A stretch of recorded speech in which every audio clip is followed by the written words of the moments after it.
नमस्कार, आप देख रहे हैं क्लीन न्यूज इंडिया और मैं आशु सैनी। तो आइए दोस्तों देखते हैं आज की ब्रेकिंग न्यूज। अमेरिका ने ईरान पर किया बड़ा हमला। B-2 स्टेल्थ बॉम्बर्स ने उड़ाए परमाणु ठिकाने। ईरान और इजराइल के बीच चल रहे युद्ध में अब अमेरिका भी खुलकर उतर आया है। अमेरिकी सेना ने ईरान पर बड़ा हमला बोला है और इस हमले में अत्याधुनिक B-2 स्टेल्थ बॉम्बर्स का इस्तेमाल किया गया। रिपोर्ट्स के मुताबिक इन हमलों में ईरान के 3 परमाणु ठिकानों को पूरी तरह तबाह कर दिया गया है। B-2 बॉम्बर्स ने ईरान की गहराई में छिपे रणनीतिक ठिकानों को सटीकता से निशाना बनाया।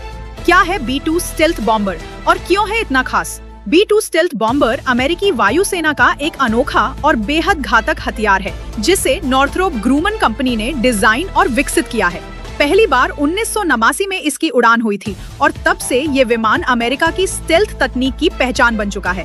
इसकी खासियत ये है कि ये दुश्मन के एयर डिफेंस सिस्टम की पकड़ में आए बिना बेहद सुरक्षित ढंग से अपने लक्ष्य तक पहुंच सकता है। ये विमान गहराई में छिपे दुश्मन के ठिकानों को भी आसानी से नेस्तनाबूद कर सकता है और आधुनिक युद्ध तकनीक में अपनी अहम भूमिका निभाता है। ईरान इजराइल जंग 11वां दिन, हालात और भी बिगड़े। ईरान और इजराइल के बीच छिड़ी जंग का आज 10वां दिन है। दोनों देशों के बीच लगातार हमले हो रहे हैं। ईरान ने इजराइल के कई प्रमुख शहरों पर मिसाइलें दागी, जिनका जवाब देने में इजराइल फिलहाल नाकाम दिख रहा है। अमेरिका की भूमिका पर सवाल खड़े हो रहे हैं और कई देशों ने इजराइल की कार्रवाई की निंदा की है। अमेरिका में आपात बैठक के दौरान इजराइल पर अंतर्राष्ट्रीय कानूनों के उल्लंघन का आरोप भी लगा। इस जंग को लेकर इस्लामिक सहयोग संगठन OIC की बैठक आज इस्तांबुल में दूसरे दिन जारी है। तुर्की के विदेश मंत्री ने मुस्लिम देशों से ईरान का समर्थन करने की अपील की और इजराइल की कड़ी आलोचना की। ऑपरेशन सिंधु, भारतीयों की वतन वापसी शुरू। ईरान इजराइल जंग के बीच भारत सरकार ने अपने नागरिकों की सुरक्षित वापसी के लिए ऑपरेशन सिंधु शुरू किया है। इस अभियान के तहत आज सुबह 6 बजे से स्पेशल फ्लाइट्स चलाई जा रही हैं, जो 24 जून तक जारी रहेंगी। भारतीय छात्रों, कामगारों और देखभाल कर्मियों को सुरक्षित लाने की पूरी तैयारी है। विदेश मंत्रालय ने यात्रियों की सुरक्षा के लिए सभी जरूरी इंतजाम किए हैं। छत्तीसगढ़ दौरे पर केंद्रीय गृह मंत्री अमित शाह आज छत्तीसगढ़ दौरे पर हैं। वे BSF कैंप का निरीक्षण करेंगे और नक्सल विरोधी अभियानों की समीक्षा करेंगे। इसके साथ ही शाह NFSU का भूमि पूजन करेंगे और विभिन्न विकास परियोजनाओं के शिलान्यास व उद्घाटन में शामिल होंगे। वे ग्रामीणों से संवाद कर उनकी समस्याओं को भी जानेंगे। आजसू स्थापना दिवस, बलिदानियों को श्रद्धांजलि। आज all Jharkhand students union AJSU स्थापना दिवस को बलिदान दिवस के रूप में मना रहा है। रांची के हरिवंश टाना भगत इंडोर स्टेडियम में कार्यक्रम आयोजित होगा। कार्यकर्ता झारखंड आंदोलन के शहीदों को श्रद्धांजलि देंगे और अधूरे सपनों को पूरा करने का संकल्प लेंगे। सिंगापुर, PM लॉरेंस वोंग का चीन दौरा। सिंगापुर के प्रधानमंत्री लॉरेंस वोंग आज से चीन की यात्रा पर जा रहे हैं। ये उनकी प्रधानमंत्री बनने के बाद पहली चीन यात्रा है। दौरा चीन सिंगापुर राजनयिक संबंधों की 35वीं वर्षगांठ के मौके पर हो रहा है। लॉरेंस वोंग 26 जून तक चीन में रहेंगे और कई अहम बैठकों में शामिल होंगे। बिहार, लखीसराय में भामाशाह पार्क का शिलान्यास। बिहार के डिप्टी CM विजय कुमार सिन्हा आज लखीसराय में भामाशाह पार्क की आधारशिला रखेंगे। कार्यक्रम में सांस्कृतिक प्रस्तुतियां होंगी और स्थानीय लोगों के लिए इसे सामुदायिक विकास की दिशा में अहम कदम माना जा रहा है। पूर्णिया में कांग्रेस का प्रशिक्षण शिविर। पूर्णिया में आज जिला कांग्रेस कमेटी ने गोकुल कृष्ण आश्रम में 1 दिवसीय प्रशिक्षण शिविर आयोजित किया है। शिविर का मकसद कार्यकर्ताओं को संगठन और विचारधारा से जुड़ा प्रशिक्षण देना है। कांग्रेस के वरिष्ठ नेता इसमें मार्गदर्शन देंगे।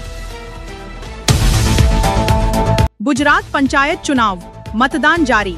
गुजरात की 8,326 ग्राम पंचायतों में आज मतदान हो रहा है।